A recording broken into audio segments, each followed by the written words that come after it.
Continuando más en detalle con la relación que existe contablemente entre el inventario y los activos que forman parte del inmovilizado, el Plan General de Contabilidad Pública, dentro del grupo 2, podríamos citar 7 subgrupos directamente relacionados con el inventario y con el inmovilizado, con los activos de una sociedad. Se encuentran, y luego haremos un comentario sobre los aspectos, los elementos más importantes que se contienen en cada uno de estos subgrupos. Bueno, pues las cuentas, la contabilidad se va a dividir en inmovilizados intangibles, luego veremos lo que son, el subgrupo 21, el inmovilizado material, el 22, las inversiones inmobiliarias, el 23, el inmovilizado material o inversión inmobiliaria en curso, el 24, como ya lo vimos que en el registro administrativo debe formar parte de un patrimonio separado, pues aquí también en el subgrupo 24 se incluye el patrimonio público de suelo. En el subgrupo 25, las inversiones financieras a largo plazo en entidades propias del grupo, controladas por esa sociedad o de otro tipo de entidades en las que sea mayoritaria la participación de la entidad. Y se incluyen también, con cierta relación con el patrimonio y con el inmovilizado, en el subgrupo 27, aquellas inversiones financieras a largo plazo. Y fianza y depósito a largo plazo, ya no en entidades de grupo, sino en cualquier otra entidad o sociedad o producto financiero a largo plazo, aunque no forme parte de una sociedad de ese ente o administración.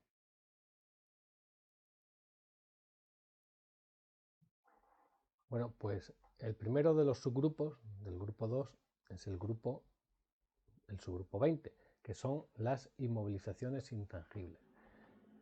¿Qué son las inmovilizaciones intangibles? Aquellos activos que tienen un plazo de duración más de un año y que no son materiales o que no son tangibles. Bueno, pues son aquellos conjuntos de bienes inmateriales y derechos, lógicamente susceptibles de valorar económicamente, por eso están en la contabilidad, que cumplen aquellas características de permanencia en el tiempo, más de un año, y de utilización en la producción de los bienes y servicios públicos que constituyen las obligaciones de esa entidad y una fuente de recursos, por ejemplo, las aplicaciones informáticas. Es decir, un programa de ordenador que yo adquiero que me va a servir para desarrollar mi función y prestar un servicio público y que habitualmente tiene un plazo de amortización superior al año, pues esas aplicaciones informáticas forman parte del inmovilizado de esa sociedad. Es un activo y tiene ese carácter de activo inmovilizado intangible. El caso, como os he dicho ahí, es el más paradigmático, es la aplicación de la informática, pero también yo puedo hacer una inversión en investigación y eso es un inmovilizado intangible porque me va a producir también un valor. La propiedad intelectual o industrial es un inmovilizado intangible, son derechos que yo tengo por haber haber descubierto un producto que yo he registrado en el registro de marca y propiedades industriales, o una publicación que está sujeta a los derechos de propiedad intelectual y que yo puedo explotar, y es un activo.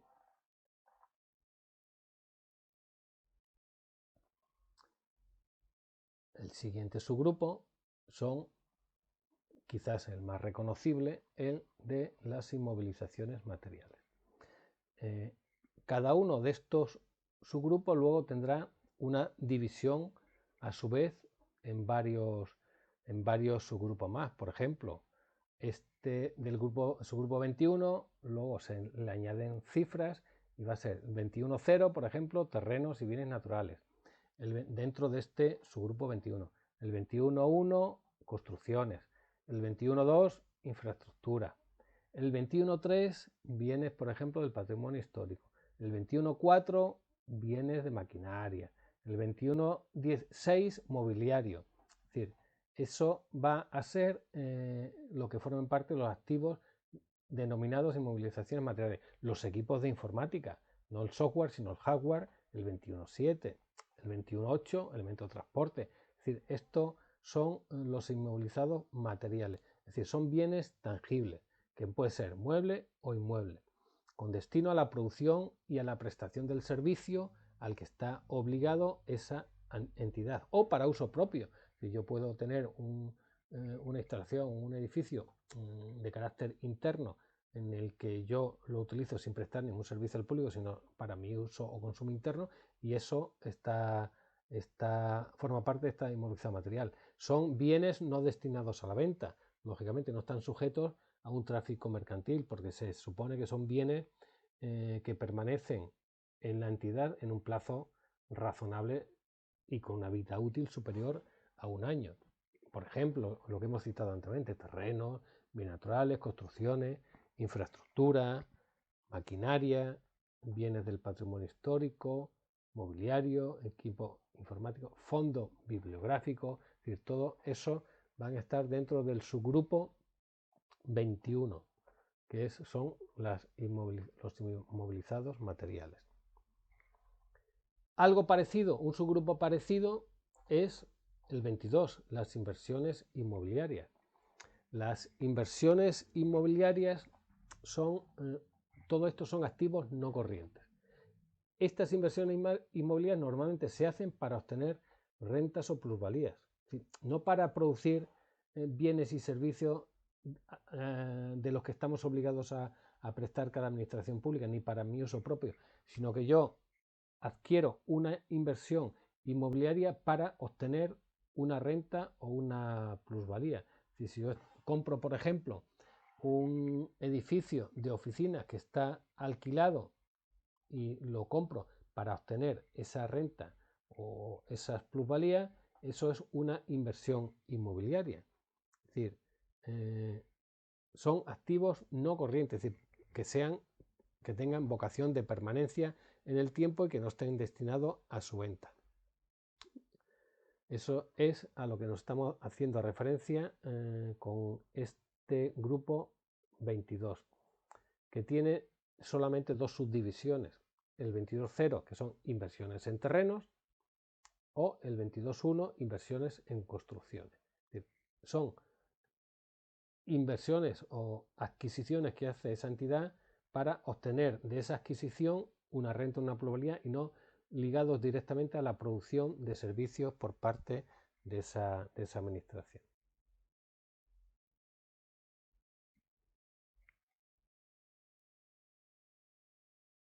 El siguiente subgrupo dentro del grupo 2 va a ser el subgrupo 23, que son aquellas inmovilizaciones materiales e inversiones inmobiliarias en curso. Es decir, hasta que se finalice ese activo, esa construcción, va a ser una inmovilización, un inmovilizado en curso, porque no está finalizado. En el año que se acabe, yo ya lo incorporaré como activo y se constituirá como un inmovilizado material, no en curso, sino ya construido.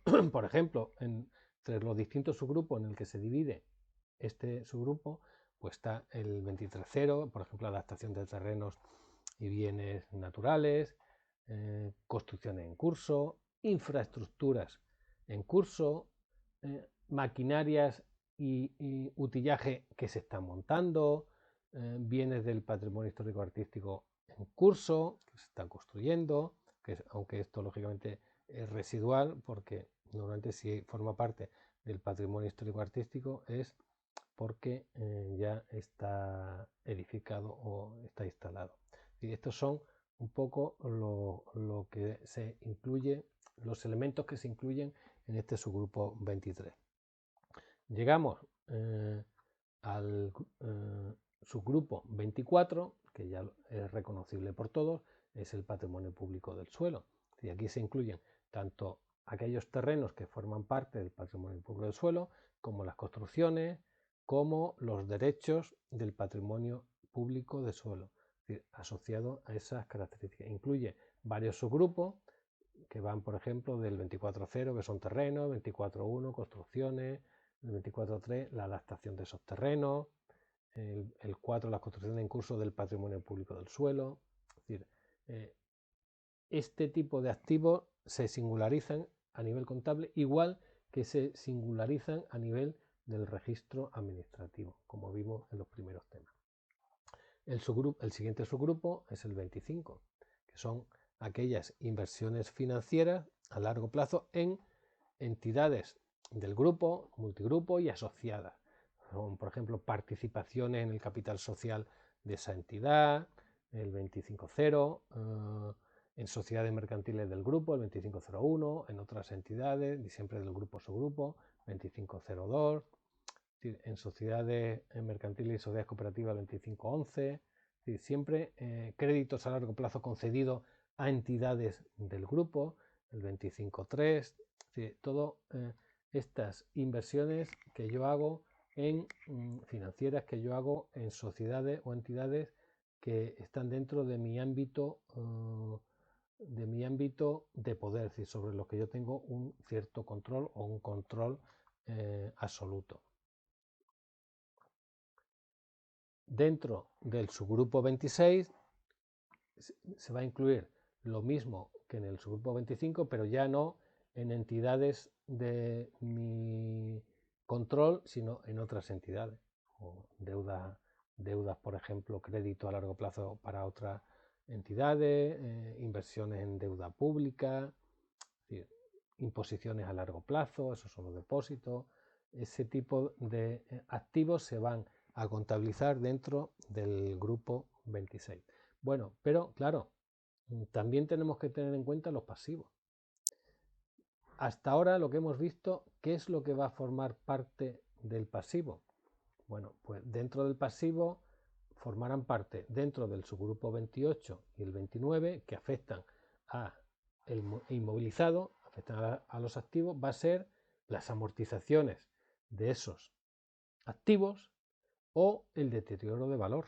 Es decir, eso minoran la cantidad que a mí me va a figurar como valor contable de los activos. Por tanto, para que yo tenga el valor contable neto, lo que valoro yo netamente ese valor, tengo que computar, lógicamente, el valor que yo haya reflejado de adquisición o de revalorización o de mercado, de valoración conforme al mercado, disminuido con las amortizaciones y el deterioro que haya podido sufrir ese bien por cualquier circunstancia, accidente, etc. El valor, las infraestructuras pueden sufrir deterioro, la maquinaria, los vehículos por un accidente, es decir, todo ese tipo de deterioro yo lo tengo que reflejar en los distintos subgrupos que además forman, en los que se descompone el subgrupo 29 y en los que se descompone el subgrupo 28. Es decir, todo eso lo tengo que reflejar contablemente para tener un valor real de mi patrimonio y que el balance esté correctamente hecho. Toda esta teoría que hemos visto hasta ahora, vamos a ver un ejemplo de cómo se materializa en el denominado balance en el presupuesto, en el Plan General de Contabilidad Pública. Bueno, pues uno de los documentos del estado que deben formar parte del presupuesto de una entidad, en las cuentas de una entidad, es el balance. El balance que figurará con su activo, con su pasivo, como vimos al principio, y con su patrimonio neto. Bueno, pues el activo, como hemos visto, se descompone en grupo, subgrupo y en subgrupos también en epígrafe. Aquí tenéis las distintas clasificaciones de esos activos. Y como hemos visto, el primero de ellos es el inmovilizado intangible, que es, obviamente, el software, la aplicación informática, inversión e investigación.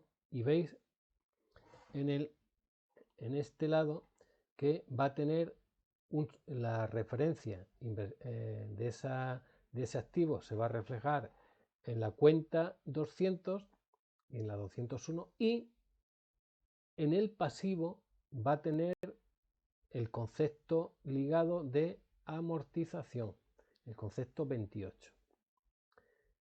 el 203, que es el activo que se puede clasificar como propiedad industrial e intelectual, va a tener su amortización en el pasivo y su depreciación, y así sucesivamente con la mayoría de las cuentas. Y la aplicación informática pues tendrá una amortización y en su caso una depreciación. Es decir, esto aquí figurará el valor del activo, el valor contable de ese activo, y aquí su depreciación, su amortización en el grupo 28, subgrupo 28, o su depreciación si ha sufrido un deterioro en el subgrupo 29. Así con todo, con terrenos, construcciones, porque puede ser que los terrenos hayan sufrido, por ejemplo, algún deterioro. Si es un terreno, si es una mina, pues estará sujeto a una amortización porque se va acabando los minerales, y ya puede ser a una depreciación porque haya sufrido un daño. Y así con toda la infraestructura, el patrimonio histórico y cualquier otro inmovilizado material. Tenemos que reflejar también en este cuadro, que es un modelo del Plan General de Contabilidad Pública,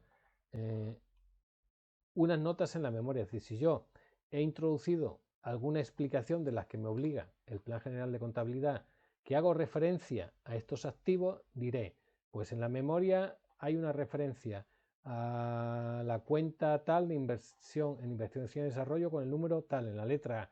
Si tengo que relacionar el comentario que yo he hecho en la memoria o la información que yo doy en la memoria respecto a todos estos activos. Y luego, a nivel comparativo, yo tengo que poner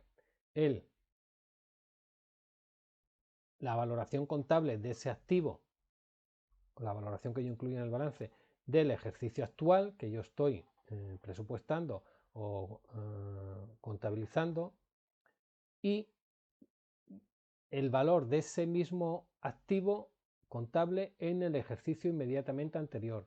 Así tendré un valor de referencia para saber si hay un saldo positivo en el activo o un saldo negativo. Por eso tengo que ver para poder comparar el del ejercicio actual del ejercicio del año anterior.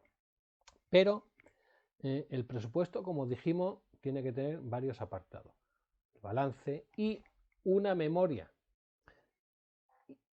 El contenido de esa memoria, por lo que respecta al inmovilizado material, por ejemplo, porque lógicamente esa memoria debe hacer referencia a otro aspecto de gestión patrimonial, pero como mínimo en lo referido al inmovilizado material nos va a decir en el apartado 5 que debe figurar el análisis del movimiento tanto del inmovilizado inmaterial. Debe figurar un análisis del inmovilizado material, del inmaterial, con los resultados que ha habido en ese ejercicio, con las entradas, la salida, el saldo inicial, si ha habido correcciones valorativas, si se han las amortizaciones que se han producido, cuál es el saldo final, es decir, aumentos por traspaso de otras partidas, disminuciones, correcciones. Todo eso es la información que yo voy a tener que dar respecto al inmovilizado en cuanto a la memoria del presupuesto.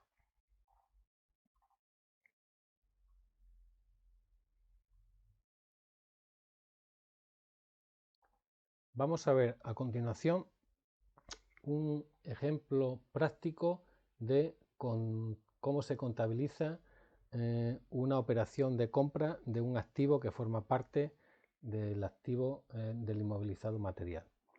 Bueno, pues yo compro un edificio que ya está construido, que me ha costado 400.000 euros. Lógicamente, yo en el subgrupo 21.1, porque se trata de un edificio, con la denominación del inmovilizado material, no de suelo, sino de construcciones, tengo que reflejarlo en el activo, en el debe, con el importe de 400.000 euros, que es el valor de ese activo porque es el valor de adquisición. Si yo voy a tener ese activo. Pero en la cuenta 4.000, que es aquella referida a los acreedores por obligaciones reconocidas del presupuesto corriente en una operación de gestión, yo tendré que reflejar la salida de 400.000 euros de mi presupuesto. De mi tesorería habrá salido para pagar a ese tercero al que yo he adquirido ese edificio esos 400.000 euros. como el debe y el haber deben cuadrar, el saldo debe ser, la diferencia debe ser 0. Por tanto, yo tengo mi activo por 400.000 euros, esa es la valoración, y tendré esa salida por 400.000 euros, que es el coste que yo he pagado. Si la operación la financio a través de un crédito a 2 o 3 años, el tratamiento contable es distinto porque cada año tendré que reflejar ese haber que se va produciendo, esa salida de fondos que se va produciendo a lo largo de un periodo de tiempo determinado. Pero ¿qué pasa si yo no compro un edificio? Si yo lo que hago, construyo ese edificio. Y la construcción, todo lo que yo puedo imputar al coste de construcción, y lo hago en un año, porque lo tengo que contabilizar en ese año, han sido 100.000 euros. Bueno, pues yo en las cuentas del balance lo tendré que reflejar como se trata de un inmovilizado material, construcción, igual que el anterior, en el número 21.1, que es su epígrafe referido a ese inmovilizado material. El coste de producción, 100.000 euros, pues 100.000 euros en el debe. Como yo no lo he pagado a un tercero, sino que yo pues, o he comprado materiales o he contratado con un contratista esa ejecución, el número de cuenta en el que yo tengo que reflejar esa partida es distinta. Es en este caso la cuenta 781, que son trabajos realizados para el inmovilizado material, y por el haber de 100.000 euros, tal forma que el saldo siempre va a ser 0. Lo único que cambia en este caso que no lo reflejo en la cuenta 4.000 porque no le pago esa adquisición a un tercero, sino que yo tendré unos costes de producción y lo tengo que reflejar contablemente en la cuenta 781. Esto son términos contables o técnica contable en el que cualquier anotación que yo hago en el debe tiene que tener su reflejo en el haber, porque el saldo tiene que ser el 0.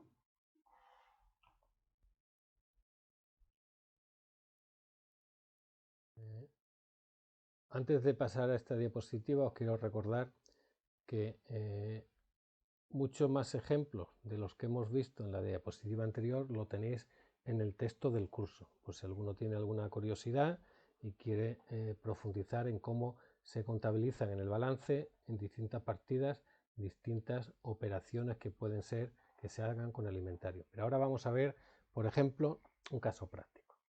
El caso práctico es el siguiente. El 31 de diciembre del 2020, la administración correspondiente, la Ciudad Autónoma de Melilla, tiene un inmueble que tiene un valor de 1 millón de euros y se ha amortizado por valor de 100.000 euros.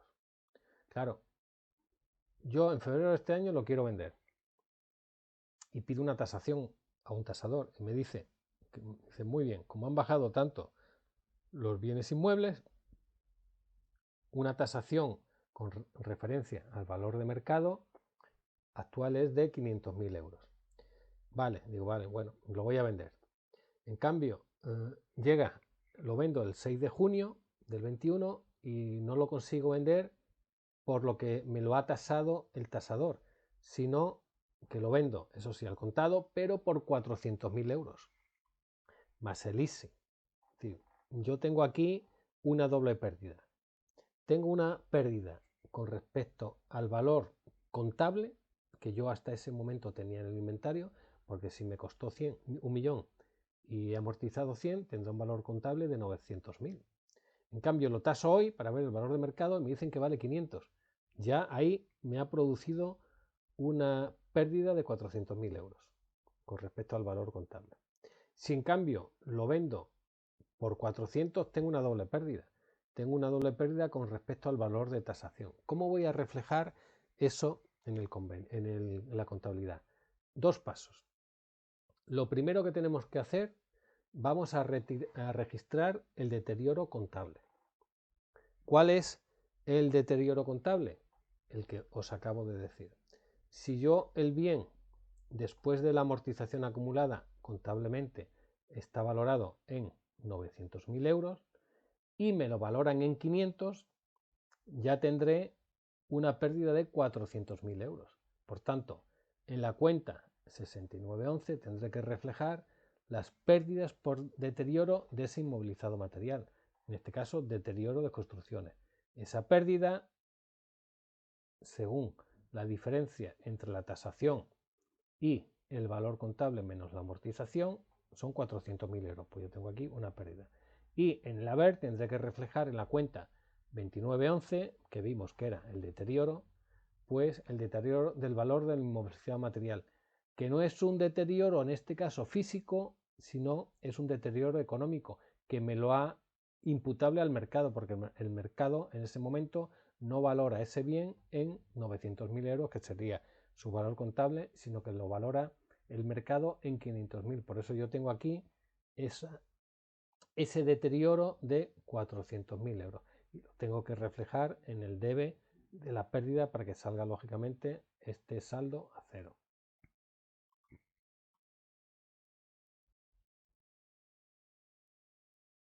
Seguimos con el caso práctico.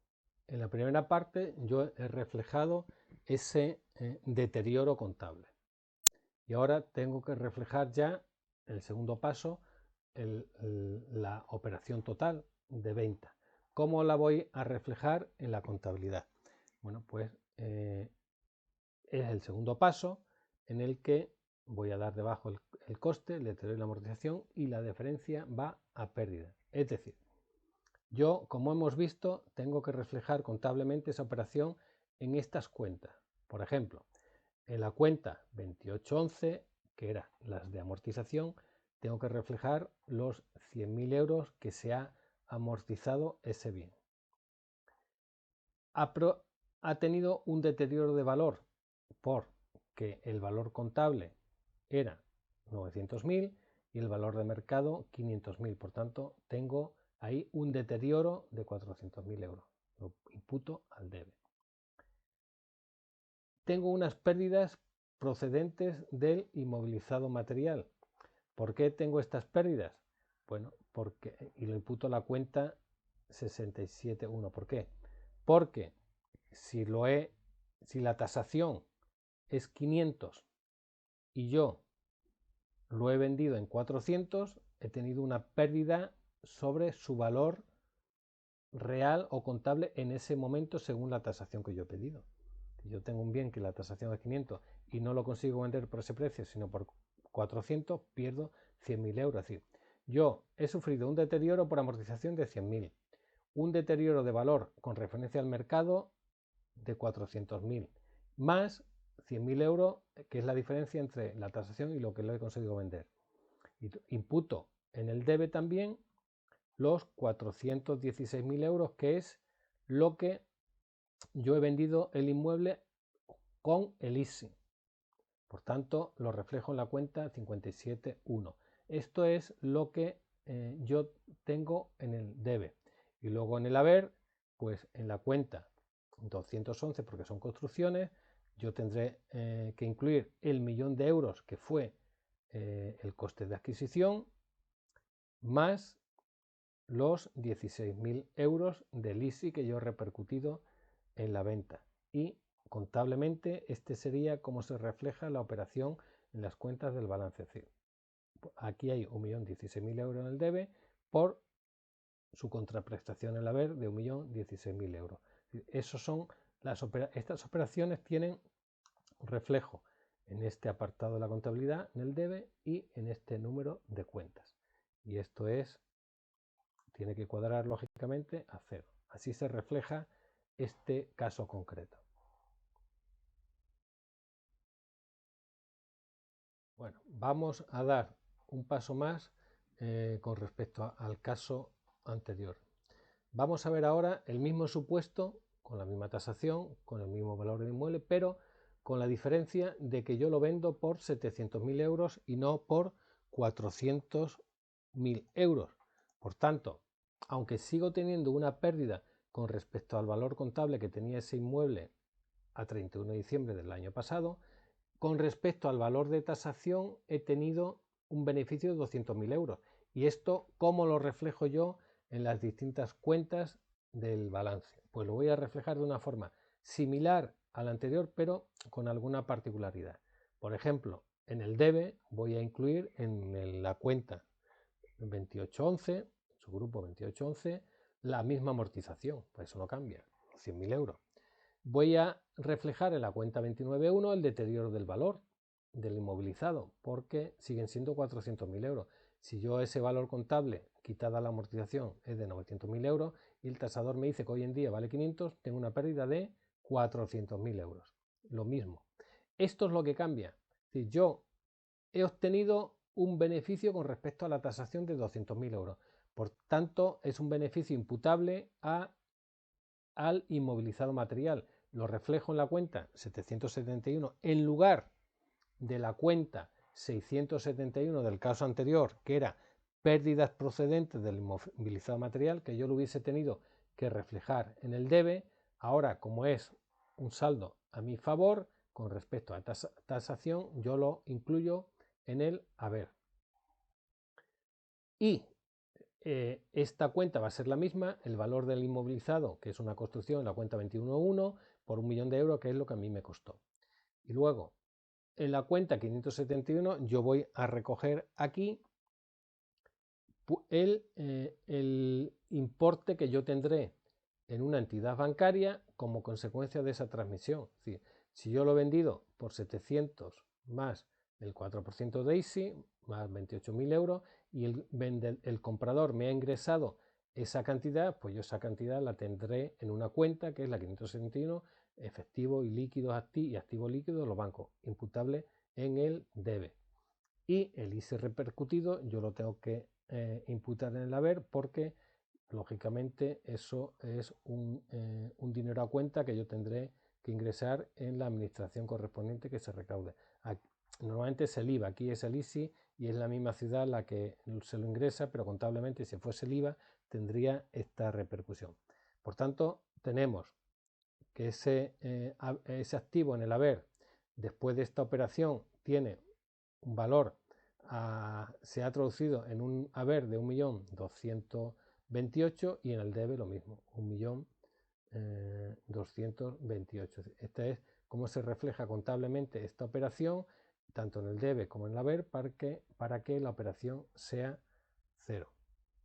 Esto sería un ejemplo práctico de reflejo en la contabilidad de la gestión de los bienes que constituyen un activo material de esa administración.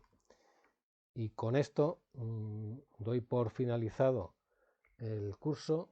Espero que os haya resultado ameno y, en la medida de lo posible, entretenido, y sobre todo espero que haya mejorado vuestra formación profesional y que sirva para vuestro trabajo. Muchas gracias por vuestra atención.